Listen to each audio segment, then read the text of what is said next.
Last lecture में हम लोग सब स्पेसिस की डेफिनेशन पढ़ रहे थे और सब स्पेसिस की डेफिनेशन को एक बार जल्दी से थोड़ा सा रिकल कर लेते हैं।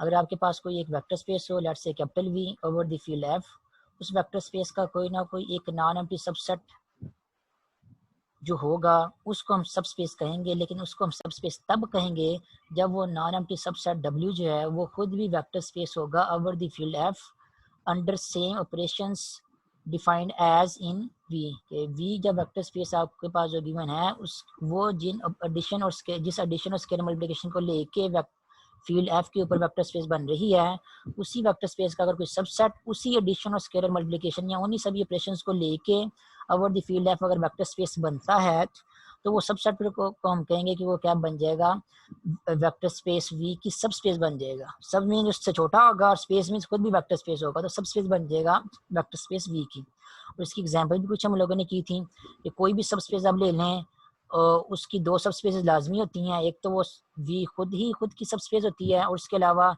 सब स्पेस का जीरो एलिमेंट लेके उसका अगर एक सेट बना लें तो वो भी वेक्टर स्पेस की कंडीशन को सेटिस्फाई कर देता है। तो V and element with zero element और वेक्टर स्पेस, ये दोनों जो सेट बनते हैं ये वेक्टर स्पेस वी की सब स्पेसेस हमेशा होती हैं, लाजमी मिलती हैं, इसलिए इनको ट्रिवियल सब स्पेसेस कहते हैं। और इन दो सब स्पेसेस के अलावा कैपिटल वी और जीरो एलिमेंट वाले सेट के अलावा अगर आप कोई और सब सेट लेंगे जो कि सब वेक्टर स्पेस बनता है, जो कि सब स्पेस बन रही है, तो उस कोई और सब स्पेस को कैपिटल वी की कोई और सब स्पेस को हम कहेंगे वो क्या है, नॉन ट्रिवियल सब स्पेस है। याद रखिए वेक्टर स्पेस खुद और जीरो एलिमेंट वाला सेट वो सब स्पेसेस लाजमी बनती हैं, वेक्टर स्पेस की हमेशा बनती हैं। जब भी आपके पास कोई वेक्टर स्पेस होगी ये दो लाजमी बनेंगी। इनके अलावा और हो सकता है कोई भी ना हो सकता है इनके अलावा और बहुत सारी हों। तो इनके अलावा जो भी होंगी subspaces capital V vector space की, उन सब स्पेसेस को हम नॉन ट्रिवियल सब स्पेसेस कहेंगे। For example P N of X, जिसमें क्या है सारी की सारी पॉलिनोमियल्स हैं जिनकी डिग्री एन या एन से कम है और इसके अलावा इसमें जीरो पॉलिनोमियल भी है। ये पी एन ऑफ एक्स जो सेट बनता है ये सब स्पेस है कैपिटल पी ऑफ एक्स की। और कैपिटल पी ऑफ एक्स क्या है, इसमें हर डिग्री हर सारी की सारी पॉलिनोमियल्स हैं। पी एन ऑफ एक्स में क्या है, सिर्फ एन या एन से कम डिग्री की पॉलिनोमियल है और जीरो पॉलिनोमियल है। जबकि पी ऑफ एक्स में क्या है, पी ऑफ एक्स में सारी की सारी पॉलिनोमियल्स हैं, एन एन से कम डिग्री की भी हैं, एन एन से ज़्यादा डिग्री की भी हैं और जीरो पॉलिनोमियल भी है। तो सारी की सारी पॉलिनोमियल है इसमें। ये वाला बड़ा सेट है और पी एन एफ एक्स क्या है, छोटा सेट है। तो पी एन एफ एक्स क्या है, वेक्टर स्पेस है, भी बनता है और पी एफ एक्स से छोटा है और पी एफ एक्स भी वेक्टर स्पेस है, इसलिए जो छोटा सेट होगा उसको हम कहेंगे वो क्या है, वो बड़े सेट की क्या है, सब स्पेस है। तो पी एन एफ एक्स क्या है, कैपिटल पी एफ एक्स की सब स्पेस है और ये नॉन ट्रिवियल सब स्पेस है। अब यहाँ पे ये जो पी एन ऑफ एक्स है ये नॉन ट्रिवियल सब स्पेस है पी ऑफ एक्स की। क्यों नॉन ट्रिवियल है, क्योंकि P N of X P of X के इक्वल नहीं है, इसके इक्वल नहीं है और ना ही इसमें सिर्फ जीरो एलिमेंट है, इसमें जीरो के अलावा भी एन से कम डिग्री की पॉलिनोमियल है। तो ये कोई जीरो इन दोनों सेट ये जो यहाँ पे लिखे हुए हैं स्पेस इटसेल्फ या जीरो एलिमेंट वाला सेट, इन दोनों से डिफरेंट है ये वाला सेट। तो ये क्या होगा, फिर ये नॉन ट्रिवियल सब स्पेस होगी P N of X P of X की। पी एफ एक्स की ट्रिवियल सब स्पेसेस कौन सी हैं, पी एफ एक्स की ट्रिवियल सब स्पेसेस जो हैं वो आपको जैसे मैं यहाँ बताया, एक तो वो सेट, मेरी खड़ी दोस्त के पास है और जल्दी में एक तो वेक्टर स्पेस जो कि पी ऑफ एक्स है वो खुद की सब स्पेस है, ठीक है। और उसके अलावा अगर पी ऑफ एक्स जो सेट है इसमें से अगर हम जीरो पॉलिनोमियल लेके उसका सेट बना दें, ये जीरो पॉलिनोमियल वाला सेट है, तो ये जो दो सेट हैं ये दो सेट हैं कैपिटल पी ऑफ एक्स की ट्रिवियल सब स्पेसेस। ये दो सब स्पेसेस आपको लाजमी मिल जाएंगी, लेकिन ये पी एन ऑफ एक्स है ये इन दोनों से डिफरेंट है। ये ना ही इसके इक्वल है पी ऑफ एक्स के, इससे छोटा है, और ये ना ही ये सिर्फ जीरो वाले सेट के इक्वल है, ये इसके भी इक्वल नहीं है, ये इससे बड़ा है। Okay, P N of X में क्या है, जीरो पॉलिनोमियल भी है और उसके अलावा एन से कम डिग्री की पॉलिनोमियल भी है। तो ये जो पी एन ऑफ एक्स है ये जीरो वाले सेट से बड़ा है और कैपिटल पी ऑफ एक्स जो कि वेक्टर स्पेस है उससे जिसका सबसेट है जो उससे छोटा है। ये दरमियान में कोई ना कोई सबसेट आ रहा है, तो ये क्या बन जाएगा, ये जो सबसेट दरमियान वाला आ रहा है जो कि खुद भी वेक्टर स्पेस बनती है, ये क्या बन जाएगा, ये फिर नॉन ट्रिवियल सब स्पेस बन जाएगी कैपिटल पी ऑफ एक्स की। उसके अलावा आर क्यूब अगर आप वेक्टर स्पेस देखें तो आर क्यूब वेक्टर स्पेस की सब स्पेस एक तो आर क्यूब खुद ही है, क्योंकि हमें पढ़ा है यहाँ पे कि जो भी वेक्टर स्पेस लेने हैं वो खुद की वेक्टर स्पेस लाजी बनती सब स्पेस लाजी बनती है। तो आर क्यूब की सब स्पेस एक तो आर क्यूब इटसेल्फ आपको मिल जाएगी और उसके अलावा आर क्यूब की सब स्पेस एक आपको ऐसी मिल जाएगी जिसमें आर क्यूब का 0 एलिमेंट होगा। अब आर क्यूब का 0 एलिमेंट कौन सा है, 0,0,0, ये आर क्यूब का 0 एलिमेंट है, तो इसको ले एक सेट बना देंगे, ये आर क्यूब के 0 एलिमेंट एक सेट बन जाएगा। तो ये जो सब स्पेसेस यहाँ पे मैं लिखी है, एक तो आर क्यूब लिखा है और एक 0 लिखा है, 0 एलिमेंट में सेट लिखा है, ये दोनों आर क्यूब की ट्रिवियल सब स्पेसेस होंगी कि ये हमेशा आपको मिल जाएंगी। इनके अलावा अगर कोई और सबसेट आपको मिलता है आर क्यूब का जो कि सब वेक्टर स्पेस बनता है, तो उसको हम नॉन ट्रिवियल सब स्पेस कहेंगे। फॉर एग्जांपल इनके अलावा अगर हम कोई और एक और सबसेट लें आर क्यूब का, फॉर एग्जांपल डब्ल्यू सबसेट लें, जिसमें क्या है 3 ट्रिपल है, 3 ट्रिपल ही होंगे लाजमी डब्ल्यू, क्योंकि आर क्यूब में भी 3 ट्रिपल है, तो उसके सबसेट में भी 3 ट्रिपल ही होंगे। तो डब्ल्यू एक ऐसा सेट लें जिसमें 3 ट्रिपल हो और उन 3 ट्रिपल का तीसरा कंपोनेंट जो है फिक्स 0 हो, यानी कि इस तरह के एलिमेंट हो उसमें, तो वो भी क्या बन जाएगा, वो डब्ल्यू सेट जो होगा वो भी वेक्टर स्पेस बनता है। और क्योंकि वो ना ही आर क्यूब के इक्वल बन रहा है और ना ही वो इसके इक्वल बन रहा है, बल्कि दरमियानी कोई ना कोई बन रहा है, तो ये क्या होगा, डब्ल्यू फिर ये क्या होगा, ये ट्रिवियल नॉन ट्रिवियल सबस्पेस बन जाएगी ये इस आर क्यूब की। ठीक है, तो ट्रिवियल सबस्पेस कौन सी होती हैं, एक तो वेक्टर स्पेस खुद ही होती है अपनी ट्रिवियल सबस्पेस, और एक उसमें जब उसका 0 एलिमेंट लेके सेट बना दें तो वो जो सेट बनता है वो ट्रिवियल सबस्पेस होती है। दो ट्रिवियल सबस्पेस होती हैं। इनके अलावा अगर कोई और सबसेट ले लें वेक्टर स्पेस का और वो भी जो है वो वेक्टर स्पेस बन जाए, तो उसको हम जो है वो नॉन ट्रिवियल सबस्पेस कहते हैं। तो ये तो थी कुछ एग्जाम्पल हम लोगों ने लास्ट लेक्चर में की थी सबस्पेसेस की। उसके बाद नेक्स्ट क्राइटेरिया पढ़ा था कि अगर किसी वेक्टर स्पेस आपको कोई गिवन हो, vector space let's say vector space V आपको गिवन हो ओवर द फील्ड एफ, और उसका कोई एक नॉन एम्प्टी सबसेट जो है वो भी गिवन हो, और आपसे कहा जाए कि उस नॉन एम्प्टी सबसेट को चेक करें कि वो सब स्पेस बनती है वेक्टर स्पेस की या नहीं, तो बाय डेफिनेशन तो क्राइटेरिया यही है कि बाय डेफिनेशन कोई नॉन एम्प्टी सबसेट किसी वेक्टर स्पेस की सब स्पेस तब ही होगी if W is itself a vector space over the field F, अगर वो जो सबसेट है वो खुद भी वेक्टर स्पेस हो। अब अगर हमने डब्ल्यू को खुद चेक करना है कि वो खुद भी वेक्टर स्पेस है, तो उसके लिए हमें वेक्टर स्पेस की 5 कंडीशन चेक करनी पड़ेंगी, जो कि काफी लेंथी प्रोसीजर जो है वो हो जाएगा। तो उस लेंथी प्रोसीजर को फॉलो करने की बजाय, डेफिनेशन को फॉलो करने की बजाय, हम जो है वो इस थ्योरम को जो है फॉलो करेंगे। थ्योरम ये कहता है अगर आपके पास कोई वेक्टर स्पेस हो ओवर द फील्ड एफ और उसका कोई नॉन एम्प्टी सबसेट जिसको आप लोगों ने चेक करना है कि वेक्टर स्पेस है या नहीं, वो गिवन दिया गया हो, तो वो चेक करने के लिए आप क्या करोगे, आप उस नॉन एम्प्टी सबसेट में से 2 एलिमेंट लेंगे डब्ल्यू में से जिसको आप लोगों ने सब स्पेस चेक करना है, उन दोनों को ऐड करके चेक कर लो कि आंसर ऐड करने के बाद भी डब्ल्यू में आ रहा है या नहीं आ रहा, और एक एलिमेंट डब्ल्यू में से लो, एक एलिमेंट फील्ड में से लो, दोनों को मल्टीप्लाई करने के बाद चेक करो कि दोनों के मल्टीप्लिकेशन का आंसर भी डब्ल्यू में आ रहा है या नहीं आ रहा। तो अगर एडिशन और स्केलर मल्टीप्लिकेशन जो है वो डिफाइन हो रही है डब्ल्यू में, तो हम कह देंगे कि क्या है, देन डब्ल्यू इज सब स्पेस ऑफ वी। ठीक है, तो अगर ये दो कंडीशन सेटिस्फाई हो रही हैं किसी वेक्टर स्पेस के सबसेट के केस में, तो उस सबसेट डब्ल्यू को हम कह देंगे कि वो क्या है, सब स्पेस है वी की।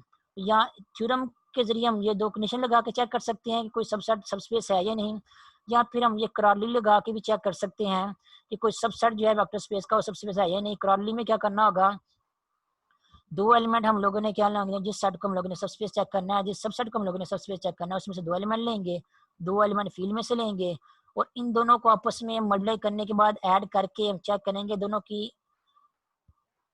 को मल्टीप्लाई करके ऐड करने के बाद जो आंसर आ रहा है, आंसर हमारे पास जो सबसेट डब्ल्यू है जिसको हम लोगों ने वेक्टर स्पेस सब स्पेस चेक करना है उसमें आता है या नहीं आता।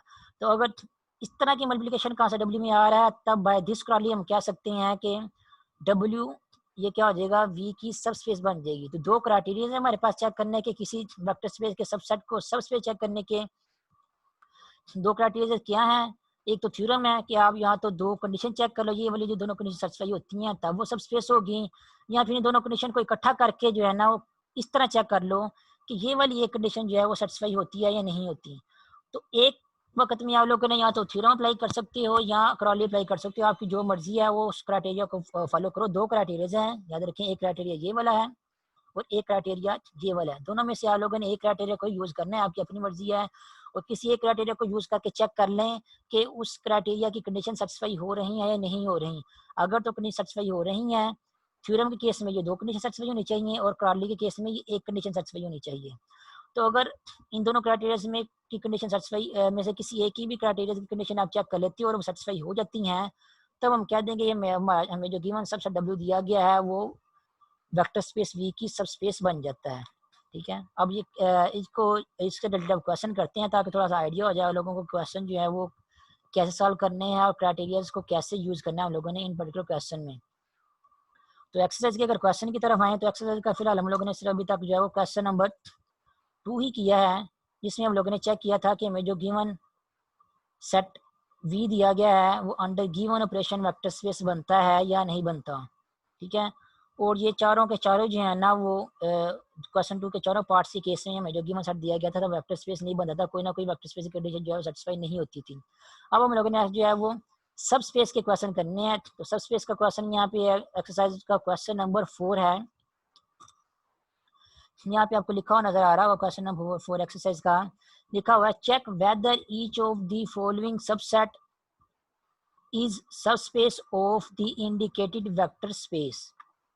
मीन्स ये दो तीन पार्ट दिए हुए हैं आप लोगों को, इन पार्ट्स में आपको चेक उन्होंने कहा है कि चेक करें कि आपको किसी जो भी वेक्टर स्पेस दी गई है और जो भी उस वेक्टर स्पेस का सबसेट दिया गया है जिसको हम लोगों ने सबस्पेस चेक करना है, वो जो भी सबसेट दिया गया उसको चेक करें कि वो सबस्पेस बनती है या नहीं बनती। तो part for example question number 4 के पहले पार्ट को देखें, लिखा हुआ है Q the set of rational numbers in are. ये थोड़ा सा शॉर्ट वे में क्वेश्चन लिखा हुआ है। एक्चुअली यहाँ पे क्या लिखा हुआ है, क्यू क्या है, सेट ऑफ रैशनल नंबर, ये आपको पता ही है, ये सेट ऑफ रियल नंबर का सबसेट होता है। ठीक है, अब सेट ऑफ रियल नंबर क्या है, set of real number vector space है, इसलिए वेक्टर स्पेस की पांचों कंडीशन को सेटिस्फाई करता है ओवर द फील्ड आर। और इनफैक्ट हम लोगों ने थ्योरम पढ़ा था कि कोई भी फील्ड ले लें वो फील्ड जो है अपने ऊपर वेक्टर स्पेस लाजमी होता है। तो R set of real number क्या होता है, फील्ड होता है, और फील्ड या रियल नंबर क्या है, वो अपने ऊपर वेक्टर स्पेस लाजमी ही होता है। सेट ऑफ रियल नंबर यहाँ पे आपको वेक्टर स्पेस गिवन दिया गया है ये वाला, उसका एक सबसेट आपको गिवन दिया गया है सेट ऑफ रैशनल नंबर ये वाला। इस सबसेट को हम लोगों ने चेक करना है, क्यू को हम लोगों ने चेक करना है इस क्वेश्चन के पहले पार्ट में।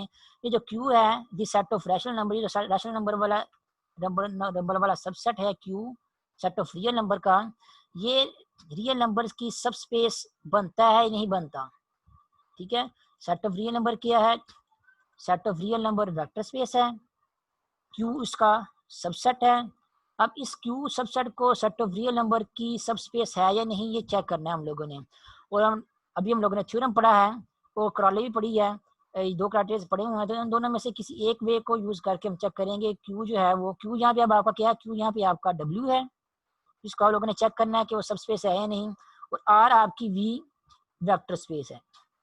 तो डब्ल्यू को अगर चेक करना हो कि वी की सब स्पेस है या नहीं, या क्यू को चेक करना हो वो आर की सब स्पेस है या नहीं, तो हम जो है वो थ्योरम अप्लाई करेंगे, थ्योरम की कंडीशन को चेक करेंगे कि वो सेटिस्फाई होती हैं या नहीं होती। अगर वो सेटिस्फाई हो जाती हैं तो फिर प्रूफ हो जाएगा कि यहाँ पे जो गिवन सबसेट क्यू दिया हुआ है सेट ऑफ रियल नंबर का वो आर की सब स्पेस है। अगर कंडीशन सेटिस्फाई ना हुई तो हम कह देंगे कि यहाँ पे जो गिवन सबसेट क्यू दिया हुआ है सेट ऑफ रियल नंबर का वो सब स्पेस नहीं है। तब थ्योरम क्या कहता है, थ्योरम क्या कहता है कि W के दो एलिमेंट्स लें, उनको आपस में ऐड करें, ऐड करने के बाद आंसर जो है वो भी आपके जिस सेट को हम लोगों ने वेक्टर स्पेस सब स्पेस प्रूव करना है उसमें आना चाहिए। उसके अलावा थ्योरम क्या कहता है, कोई एक रियल नंबर लेके लेट से ए लेके उसको W के किसी एलिमेंट के साथ जब मल्टीप्लाई करेंगे तो मल्टीप्लाई करने के बाद भी आंसर आपका उसी सबसेट में आना चाहिए जिसको आप लोगों ने सब स्पेस प्रूव करना है। तो थ्योरम की ये दो कंडीशन जो है सेटिस्फाई होंगी अगर, तब जो है वो W जो है वो सब स्पेस बनेगा, अदरवाइज नहीं बनेगा। तो W की जगह यहाँ पे क्या लिखा हुआ है, W की जगह यहाँ पे Q दिया हुआ है हम लोगों को, और V वेक्टर स्पेस की जगह R दिया हुआ है। इस Q को हम लोगों ने चेक करना है कि सब स्पेस है या नहीं रियल नंबर की। तो क्या करेंगे, थ्योरम की कंडीशन को चेक करेंगे। तो थ्योरम की पहली कंडीशन क्या है कि Q W के या Q के कोई भी दो एलिमेंट ले उनको ऐड करने के बाद भी आंसर W में ही आना चाहिए। तो आप चेक कर सकते हो। फॉर एग्जाम्पल आप जो है वो क्यू के कोई दो एलिमेंट्स ले लो, लेट्स से फॉर एग्जांपल एक एलिमेंट ले लेते हैं रैशनल नंबर क्यू में से पी ओवर क्यू, और दूसरा रैशनल नंबर ले लेते हैं आर ओवर एस। तो दो एलिमेंट ले लिए किस में से, क्यू में से, क्योंकि क्यू में रैशनल नंबर होते हैं इसलिए बटे वाली फॉर्म के जो ना फ्रैक्शन वाले फॉर्म के दो नंबर ले लिए, क्यू में से आर्बिट्रेरी नंबर ले लिए हैं। अब इन दोनों को क्या करोगे, इन दोनों को आपस में ऐड करोगे, तो P over Q plus R over S, इन दोनों को आपस में ऐड करोगे। ऐड कैसे करोगे, एलसीएम लोगे, एलसीएम लेने के बाद ऐड करोगे तो आपके पास एक फ्रैक्शन वाला नंबर आ जाएगा। इसमें यहाँ पे क्या आएगा, यहाँ पे आएगा S P plus Q R और डिनोमिनेटर में क्या आ जाएगा क्यू इंटू एस आ जाएगा। तो दोनों क्यू के दो आर्बिट्रेरी नंबर्स लेके एलिमेंट्स लेके उनको आपस में ऐड किया, तो ऐड करने के बाद में हमारे पास आंसर, क्या ऐड करने के बाद में हमारे पास एक बटे वाला आंसर आ गया है। और बटे वाले जितने भी आंसर हैं वो सारे के सारे ये क्या हैं, क्यू में बिलोंग कर रहे हैं। तो ये भी क्या आ जाएगा, सम करने के बाद आंसर आपका क्या आ जाएगा, क्यू में बिलोंग कर देगा। ये जो रैशनल नंबर होते हैं इनमें पी क्यू आर एस ये सारे के सारे क्या होते हैं, इंटीजर होते हैं। और जो डिनोमिनेटर वाले इंटीजर होते हैं वो नॉट इक्वल टू 0 होते हैं।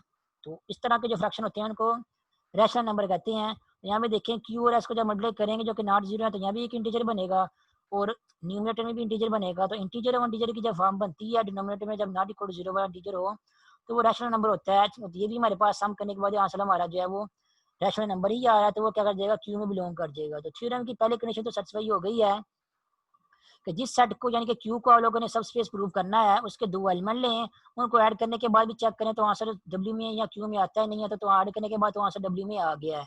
तो थ्योरम की एक कंडीशन तो सेटिस्फाई हो गई है।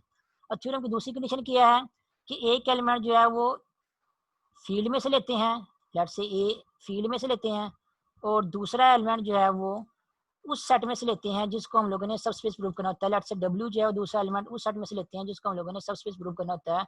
और इन दोनों को मल्टीप्लाई करने के बाद हम लोगों ने चेक करना है कि मल्टीप्लाई करने के बाद भी आंसर जो है वो हमारा अगेन डब्ल्यू में आता है नहीं आता। ठीक है, तो ये है थ्योरम की दूसरी कंडीशन। हमारे पास डब्ल्यू की जगह क्या गिवन है, डब्ल्यू की जगह क्यू गिवन है, और फील्ड की जगह क्या गिवन है, R set of real numbers. ठीक है, तो एक एलिमेंट हम सेट ऑफ रियल नंबर में से ले लेंगे। फॉर एग्जांपल लेट्स से हम सेट ऑफ रियल नंबर में से अगर हम लें पाई फॉर एग्जांपल ले लेते हैं, पाई ले लेते हैं। पाई जो है वो सेट ऑफ रियल नंबर में मौजूद होता है, लोगों को पता है पाई की वैल्यू क्या होती है, वो पता है। पाई इज इक्वल टू होता है 3.14 एंड उसके बाद चलता चलता है, ये रुकता नहीं है। ठीक है, ये पाई है। तो अगर हम रियल नंबर में से जो है वो पाई ले लें, फील्ड में से पाई ले लें, या रियल नंबर में, क्योंकि हमारा फील्ड रियल नंबर है इस क्वेश्चन में, तो उसमें से पाई ले लें। और रैशनल नंबर में से फॉर एग्जाम्पल हम जो है वो 2 ले लेते हैं। 2 भी रैशनल नंबर में मौजूद है। रैशनल नंबर में अगर हम 2 ले लें तो इन दोनों को जब आपस में मल्टीप्लाई करेंगे, 2 को जब पाई से मल्टीप्लाई करेंगे तो मल्टीप्लाई करने के बाद आपका आंसर क्या आएगा, वो जो भी आएगा आंसर आपका एक रियल नंबर होगा, वो आंसर आपका रैशनल नंबर नहीं होगा। यानी कि वो आपका आंसर जो दोनों को मल्टीप्लाई करने के बाद क्यू में बिलोंग नहीं करेगा। तो थ्योरम की सेकंड कंडीशन क्या है, कोई भी एक रियल नंबर लें, आर्बिट्रेरी रियल नंबर लें, उसको किसी भी सबसेट का जिसको हम लोगों ने वेक्टर सबस्पेस ग्रुप करना है उसके एलिमेंट से मल्टीप्लाई करेंगे तो आंसर जो है उसी में से आना चाहिए।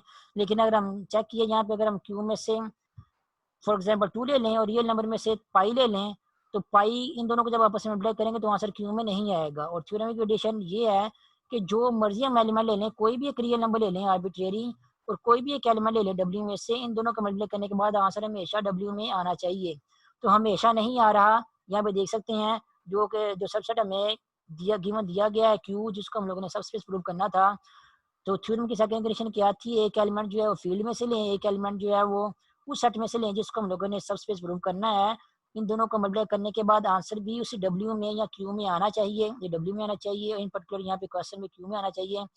तो हम लोगों ने ये नोट किया यहाँ पे कि हमेशा ऐसे नहीं होता कि किसी भी रियल नंबर को किसी रैशनल नंबर से मल्टीप्लाई करें, या किसी फील्ड के किसी एलिमेंट को, यहाँ पे जो कि रियल नंबर है फील्ड हमारा, उसको रैशनल नंबर के किसी एलिमेंट से मल्टीप्लाई करें तो दोनों को मल्टीप्लाई करने के बाद आंसर हमारा हमेशा क्यू में आए, ऐसा नहीं होता। याद रखें थ्योरम में जनरली प्रूव करने के लिए कहा गया है एक फील्ड में से हो और एक एलिमेंट डब्ल्यू में से हो, इन दोनों को मल्टीप्लाई करने के बाद आंसर डब्ल्यू में ही आना चाहिए, जनरली प्रूव करने के लिए कहा हुआ है। तो हमें जो क्वेश्चन दिया गया उसमें ये चीज जनरली प्रूफ नहीं होती। ठीक है, सब हमेशा सब के लिए प्रूफ नहीं होती।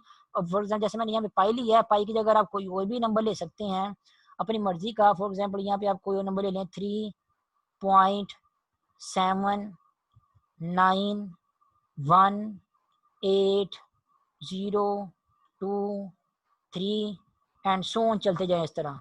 अब ये जो नंबर लिखा है मैंने, ये ना ही किसी पॉइंट पे ख़त्म हो रहा है और ये ना ही किसी पॉइंट पे जो है ना वो ना ही इसमें जो है रिपीटेशन आ रही है डेसिमल के बाद। तो ये वाला नंबर जो है वो इरेशनल नंबर है, और इरेशनल नंबर को किसी को भी जब हम रैशनल नंबर से मल्टीप्लाई करते हैं तो आंसर जो है वो रैशनल नंबर नहीं आता, इरेशनल नंबर ही आता है। इसलिए हमने देखा कि अगर रियल नंबर में से अगर हम जो है वो इरेशनल नंबर ले लें इस तरह के कोई नंबर ले लें और उनको अगर हम मल्टीप्लाई करें किसी रैशनल नंबर से, फॉर एग्जांपल हम जो है इसको अगर 4 से मल्टीप्लाई करते हैं तो 4 से मल्टीप्लाई करने के बाद आंसर क्या आएगा हमारे पास, 4 से मल्टीप्लाई करने के बाद हमारे पास आंसर आएगा यहाँ पे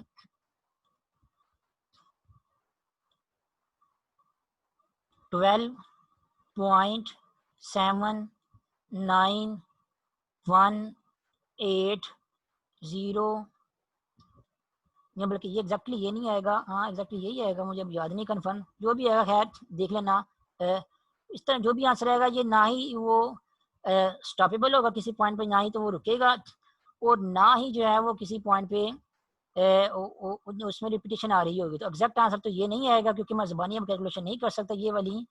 तो जो भी आंसर आएगा आप देख लेना, जब इस नंबर को 4 से मल्टीप्लाई करेंगे तो आपका जो आंसर आएगा वो ना ही किसी पॉइंट पे स्टॉप करेगा और ना ही उसमें जो है वो रिपीटेशन आ रही होगी। तो ये वाला आपको आंसर क्या मिलेगा, मल्टीप्लाई करने के बाद आंसर आपको जो है वो एक इरेशनल नंबर मिलेगा, यानी कि रैशनल नंबर नहीं मिलेगा, यानी कि आपको आंसर जो है वो क्यू में से जो है वो नहीं मिलेगा। तो हमेशा ऐसा नहीं होगा कि जो सेट आपको सबसेट आपको दिया हुआ है उसके किसी एक एलिमेंट को अगर हम फील्ड के किसी एलिमेंट से मल्टीप्लाई करें तो आंसर हमारा जो है उसी सबसेट में आए, हमेशा ऐसा नहीं होगा। इसलिए जो थ्योरम है उसकी सेकंड कंडीशन जो ये वाली है, ये वाली कंडीशन जो है वो सेटिस्फाई नहीं होगी कि जो गिवन सबसेट है उससे किसी भी एक एलिमेंट को हम जो है वो जब फील्ड के एलिमेंट से मल्टीप्लाई करें तो आंसर हमेशा डब्ल्यू में ही आए, ऐसा नहीं होगा।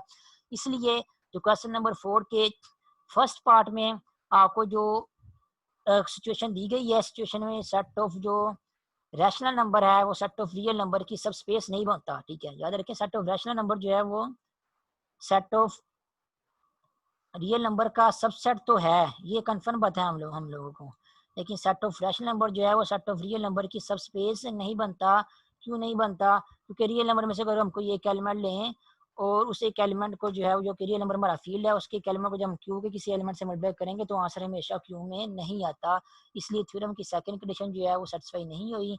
इसलिए इस क्वेश्चन में क्यू जो क्या होगा वो सब स्पेस नहीं होगा वेक्टर स्पेस आर की, सेट ऑफ रियल नंबर्स की।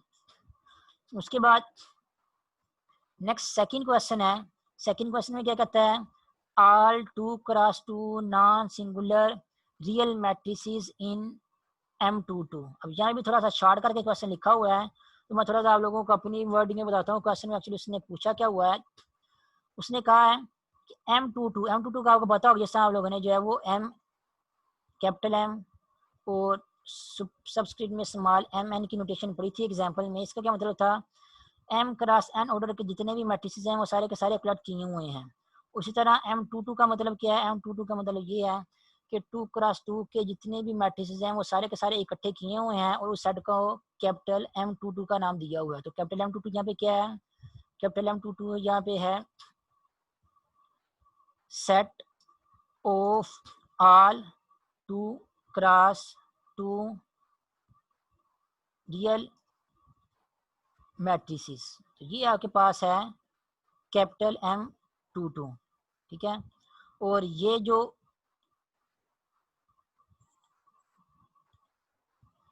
कैपिटल M22 ये है और या सबसे उसका सबसेट का दिया हुआ है all non singular real matrices. अब देखें सेट ऑफ जितने भी 2x2 के रियल मैट्रिसेस अगर आप सारे के सारे इकट्ठे करके उस सेट को अगर आप कैपिटल M22 का नाम दे देंगे तो इस सेट में 2x2 के ऐसे मैट्रिसेस भी होंगे जो कि सिंगुलर होंगे और कुछ ऐसे मैट्रिसेस भी होंगे जो कि नॉन सिंगुलर होंगे इस कैपिटल M22 में। कैपिटल M22 कौन सा सेट है, ऐसा सेट है जिसमें 2x2 के सारे रियल मैट्रिसेस मौजूद हैं, सारे के सारे रियल मैट्रिसेस। अब सारे के सारे रियल मैट्रिसेस में कुछ मैट्रिसेस ऐसे भी होंगे जो कि सिंगुलर हैं जिनका डिटर्मिनेंट जो है वो 0 के इक्वल है और कुछ मैट्रिसेस ऐसे भी होंगे जिनका डिटर्मिनेंट जो है वो नॉट इक्वल टू 0 है, ठीक है। ये सारे के सारे मैट्रिसेस जो है कैपिटल M22 में इकट्ठे किए हुए हैं 2x2 ऑर्डर के। अब इसका एक सबसेट यहाँ पे लिया हुआ है क्वेश्चन में, सबसेट क्या है, वो ऐसा सबसेट है जिसमें 2x2 के सारे मैट्रिसेस मौजूद हैं लेकिन सिर्फ वो वाले मैट्रिसेस मौजूद हैं जो कि नॉन सिंगुलर हैं, मींस ऐसे मैट्रिसेस इकट्ठे किए हैं जिनका डिटर्मिनेंट जो है वो नॉट इक्वल टू 0 है, ठीक है। दोबारा फिर कंफर्म कर लें, M22 में 2x2 के सारे मैट्रिसेस हैं जो कि सिंगुलर भी हैं और नॉन सिंगुलर भी हैं, सारे के सारे इकट्ठे किए हुए हैं और इसका एक सबसेट ऐसा लिया हुआ है जिसमें सिर्फ 2x2 के नॉन सिंगुलर मैट्रिसेस जो हैं वो इकट्ठे किए हुए हैं। तो 2x2 के सारे नॉन सिंगुलर मैट्रिसेस जो इकट्ठे किए हुए हैं वो इस कैपिटल M22 का क्या बन जाएगा, इसका सबसेट बन जाएगा।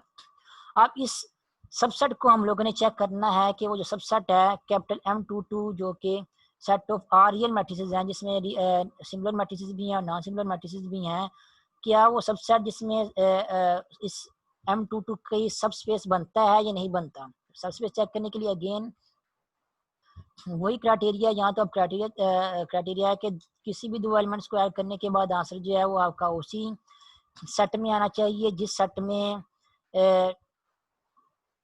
क्या कहते हैं, जिस सेट में आप लोगों ने दो एलिमेंट्स लिए हुए हैं जिसको आप लोगों ने सबस्पेस चेक करना है। और स्केलर मल्टीप्लिकेशन का आंसर भी जो है वो भी आपका उसी सेट में आना चाहिए जिस सेट को आप सबस्पेस प्रूफ कर रहे हैं। तो थ्योरम की कंडीशन को अगर आप देखें तो थ्योरम की कंडीशन जो है वो दोनों ही सेटिस्फाई नहीं होती। यहाँ पे क्वेश्चन नंबर 4 के सेकंड पार्ट के केस में दोनों ही सेटिस्फाई नहीं होती। क्यों नहीं होती है भी आपको इसकी एग्जांपल यहाँ पे बता देता हूँ। फॉर एग्जांपल अगर आप जो है वो जो आपका ये वाला सबसेट है set of all non singular real matrices जिसको हम लोगों ने सबस्पेस प्रूव करना है, इसके अगर हम कोई दो एलिमेंट लें, इसमें मैट्रिसेस हैं तो इसके कोई दो एलिमेंट ले लेते हैं। फॉर एग्जांपल एक एलिमेंट ये लेते हैं -1 2 0 0। अब इसका अगर आप डिटर्मिनेंट लेंगे तो डिटर्मिनेंट क्या आएगा, डिटर्मिनेंट का आंसर जो है वो -2 आएगा। तो इसका क्योंकि डिटर्मिनेंट -2 है नॉट इक्वल 0 है तो ये भी क्या है, एक नॉन सिंगुलर मैट्रिक्स है। तो ये मैट्रिक्स हम लोगों ने एक यहाँ पे लिया, इसमें से एक मैट्रिक्स लिया हुआ है। और इसके अलावा अगर एक कोई और मैट्रिक्स नॉन सिंगुलर मैट्रिक्स लें, फॉर एग्जांपल एक और नॉन सिंगुलर मैट्रिक्स लेते हैं +1 -2 0 और 0।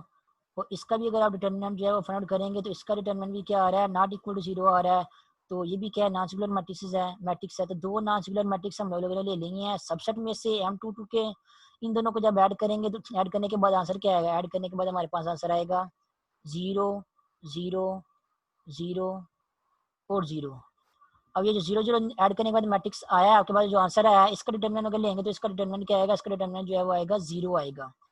तो ये वाला क्या मैट्रिक्स, ये भी नॉन सिंगुलर है, ये भी नॉन सिंगुलर है, दोनों के डिटरमिनेंट नॉट इक्वल 0 है। लेकिन दोनों को ऐड करने के बाद जब आंसर हमारे पास जो आंसर है वो आ गया है ये वाला मैट्रिक्स 0 मैट्रिक्स जो कि सिंगुलर मैट्रिक्स है, यानी कि इसका डिटरमिनेंट जो है वो 0 के इक्वल है। तो आंसर जो है, आंसर आपका इस set of all non singular matrix में बिलोंग नहीं कर रहा। क्यों नहीं कर रहा, क्योंकि ये वाला मैट्रिक्स जो है, ये वाला मैट्रिक्स ये सिंगुलर मैट्रिक्स है और जिस सबसेट को हम लोगों ने चेक करना था कि वो सब स्पेस है या नहीं, उसमें सारे के सारे नॉन सिंगुलर मैट्रिक्स हैं। फर्क दोबारा नोट कर लें, आंसर हमारे पास क्या आया है, सिंगुलर मैट्रिक्स। और आंसर किस में आना चाहिए था, set of all non singular matrices में। तो singular matrix non singular matrices में तो हो नहीं सकता। इसलिए ये जो थ्योरम है उसकी जो पहली कंडीशन थी कि जब भी हम कोई जिस सेट को हम लोगों ने सबस्पेस प्रूव करना है उसके कोई दो एलिमेंट्स लेके उनको अगर हम आपस में ऐड करेंगे तो ऐड करने के बाद भी आंसर हमारा उसी सबसेट में आना चाहिए। तो उस सेट में हमारा आंसर जो है वो यहाँ पे नहीं आ रहा। एक नॉन सिंगुलर मैट्रिक्स ये वाला लिया है, एक नॉन सिंगुलर मैट्रिक्स हमने ये वाला लिया है। इन दोनों को जब आपस में हम लोगों ने इन दोनों मैट्रिसेस को आपस में ऐड किया नॉन सिंगुलर मैट्रिसेस को, तो ऐड करने के बाद आंसर जो है हमारे पास सिंगुलर मैट्रिक्स आ गया, नॉन सिंगुलर मैट्रिक्स नहीं आया। तो यहाँ पे हम कह सकते हैं कि थ्योरम की जो पहली कंडीशन है ये वाली कंडीशन जो है सेटिस्फाई नहीं हो रही। इसलिए हमारा जो सेकंड पार्ट में जो क्वेश्चन दिया हुआ है, क्वेश्चन नंबर 4 के सेकंड पार्ट में जो क्वेश्चन दिया हुआ है कि चेक करें कि set of all 2x2 non singular real matrices जो है वो M22 का की सबस्पेस बनती है नहीं बनती, वो हमने चेक कर लिया कि ये M22 की सबस्पेस नहीं बनती। उसके अलावा आप जो है अगर सेकंड कंडीशन चेक करना चाहें तो सेकंड कंडीशन भी यहाँ पे जनरली जो सेटिस्फाई नहीं होती कि अगर आप एक एलिमेंट फील्ड में से लें, फॉर एग्जांपल यहाँ पे रियल मैट्रिसेस हैं तो हमारे पास फील्ड कौन सा इन्वॉल्व हो रहा है, रियल नंबर इन्वॉल्व हो रहा है। तो एक एलिमेंट अगर हम 0 जो है वो फील्ड में से ले लें, फील्ड क्या है, रियल नंबर, और एक एलिमेंट जो है वो उस सेट में से ले लें जिसको हम लोगों ने सब स्पेस प्रूव करना है। तो सब स्पेस किसको प्रूव करना है, set of all non singular real matrices को। तो एक कोई नॉन सिंगुलर रियल मैट्रिक्स ले लेते हैं, फॉर एग्जांपल ये वाला मैट्रिक्स ले लेते हैं 1 2 3 4। अब ये भी क्या है, एक नॉन सिंगुलर रियल मैट्रिक्स है। इसका अगर आप डिटरमिनेंट लेंगे तो उसका आंसर आएगा 4 -6, इसका डिटरमिनेंट का आंसर -2 आएगा। तो ये भी आपके पास एक नॉन सिंगुलर मैट्रिक्स है। ये हमने क्या ले लिया, ये हम लोगों ने डब्ल्यू में से ले लिया जिसको हम लोगों ने सब स्पेस प्रूव करना था। अब इन दोनों को अगर आपस में मल्टीप्लाई करोगे, 0 को इस नॉन सिंगुलर मैट्रिक्स से अगर मल्टीप्लाई करोगे 1 2 3 4 के साथ, मल्टीप्लाई करने के बाद देखेंगे तो आंसर हमारे पास क्या आएगा, आंसर हमारे पास आएगा 0 0 0 और 0। तो ये भी आप चेक कर सकते हैं कि स्केलर मल्टीप्लिकेशन करने के बाद भी हमारे पास आंसर जो है वो क्या आ गया है, एक सिंगुलर मैट्रिक्स आ गया है। तो किसी भी फील्ड के किसी एलिमेंट को जिस सेट को हम लोगों ने सबस्पेस प्रूव करना था उसके एक एलिमेंट के साथ मल्टीप्लाई किया है। याद रखें ये कौन सा मैट्रिक्स है, ये नॉन सिंगुलर मैट्रिक्स है, क्योंकि जिस सेट को हम लोगों ने सबस्पेस प्रूव करना है उसमें सारे के सारे नॉन सिंगुलर मैट्रिक्स हैं। इसलिए जब डब्ल्यू में से जब आपने कोई एलिमेंट लेना है तो वो भी ऐसा मैट्रिक्स लेना है जो कि नॉन सिंगुलर हो। तो फील्ड के किसी एलिमेंट को जब डब्ल्यू के किसी एक एलिमेंट के साथ या नॉन सिंगुलर मैट्रिक्स के साथ हम लोगों ने यहाँ पे मल्टीप्लाई किया, तो मल्टीप्लाई करने के बाद हमें पता चला कि हमारे पास जो आंसर आ रहा है वो सिंगुलर मैट्रिक्स आ रहा है। दोबारा फिर डब्ल्यू में ये आंसर जो है दोबारा फिर डब्ल्यू में बिलोंग नहीं कर रहा, यानी कि नॉन सिंगुलर मैट्रिक्स वाले सेट में बिलोंग नहीं कर रहा। तो उस थ्योरम की जो सेकंड कंडीशन है यहाँ पे वो भी सेटिस्फाई नहीं हो रही। तो कोई एक भी कंडीशन अगर सेटिस्फाई नहीं होती थ्योरम की, जो जैसे हम लोगों ने पहले चेक की थी, वहां पे चेक करने के बाद आप कह सकते हो सर कि ये नहीं हमारा समझ लगी, जरा रिपीट कर दे। थ्योरम की सेकंड कंडीशन क्या है मैं आपको यहाँ पे दिखाता हूँ। ये जो करारली थी यहाँ पे जरा देखो, करारली ये थी, सॉरी थ्योरम की स्टेटमेंट ये थी कि कोई सबसेट जो है वो सबसे तब होगा जब ये दोनों कंडीशन जो है सेटिस्फाई होंगी। अगर दोनों में से एक भी कंडीशन सेटिस्फाई नहीं हुई तो वो सब स्पेस नहीं होगा। तो ये सेकंड पॉइंट में लोगों ने चेक किया, एक तो पहले कंडीशन सेटिस्फाई नहीं हो रही, इसलिए हम यहाँ वहाँ पे भी कह सकते हैं कि हमारा जो set of all non singular real matrices हैं वो सब स्पेस नहीं बनता। लेकिन अगर आप दूसरी भी चेक करोगे तो यहाँ पे दूसरी भी नहीं हो रही कंडीशन सेटिस्फाई। दूसरी कंडीशन क्या है कि एक एलिमेंट फील्ड में से लो, एक एलिमेंट उस सेट में से लो जिसको हम लोगों ने सबस्पेस प्रूव करना है। इन दोनों को आपस में मल्टीप्लाई करो और मल्टीप्लाई करने के बाद भी आंसर हमारा हमेशा जो है वो डब्ल्यू में ही आना चाहिए। तो मैंने क्या किया, मैंने एक एलिमेंट जो है अगेन यहाँ पे देखो, एक एलिमेंट मैंने फील्ड जो कि रियल नंबर था उसमें से लिया है। यहाँ मैं इसको लिख के हाईलाइट करके बताता हूँ। एक एलिमेंट मैंने 0 जो है वो फील्ड में से लिया है। एक एलिमेंट मैंने उस सेट में से लिया जिसको हम लोगों ने सबस्पेस प्रूव करना था। वो सेट कौन सा था, set of all non singular real matrix. तो मैंने एक नॉन सिंगुलर रियल मैट्रिक्स ले लिया, ये वाला। नॉन सिंगुलर कैसे पता चला, ये वाला, क्योंकि इसका डिटरमिनेंट नॉट इक्वल टू 0 है, इसलिए नॉन सिंगुलर मैट्रिक्स है। तो एक नॉन सिंगुलर रियल मैट्रिक्स मैंने से डब्ल्यू में से ले लिया। इन दोनों को जब 0 को जब मल्टीप्लाई किया इस मैट्रिक्स के साथ, तो मल्टीप्लाई करने के बाद आंसर हमारे पास क्या आएगा, 0 है। अब याद देखो मल्टीप्लिकेशन कैसे करते हैं कि स्केलर को किसी मैट्रिक्स का कैसे मल्टीप्लाई करते हैं, कुछ स्केलर को उस मैट्रिक्स की हर एंट्री के साथ मल्टीप्लाई करते हैं। तो मल्टीप्लाई किया 0 को जब हर एंट्री के साथ मल्टीप्लाई करने के बाद आंसर हमारे पास क्या आ गया, 0 0 0 0। ये 0 मैट्रिक्स आ गया। अब 0 मैट्रिक्स कौन सा मैट्रिक्स होता है, सिंगुलर होता है या नॉन सिंगुलर होता है? तो ये सिंगुलर होता है। क्यों सिंगुलर होता है? क्योंकि इसका डिटरमिनेंट जो है वो इक्वल टू 0 होता है। तो हमने चेक किया कि फील्ड के किसी एक एलिमेंट को set of non singular element में से किसी एक एलिमेंट के साथ जब हम लोगों ने मल्टीप्लाई किया, तो मल्टीप्लाई करने के बाद जो हमारा आंसर आया है वो नॉन सिंगुलर मैट्रिक्स नहीं आया, यानी कि अगेन इस डब्ल्यू में नहीं आया।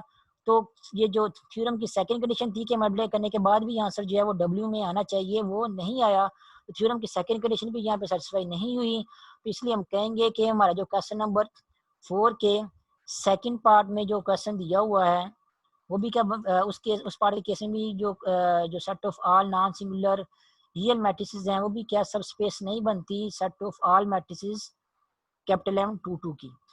तो मैंने तो दोनों कंडीशन चेक कर ली है। अगर आपको एक भी कंडीशन सेटिस्फाई नहीं मिलती कि दोनों में से अगर आप एक कंडीशन पहले चेक करते हो, चाहे आप पहले चेक करें, चाहे आप दूसरी कंडीशन पहले चेक करें, उससे कोई फर्क नहीं पड़ता, चेक दोनों ही करनी है।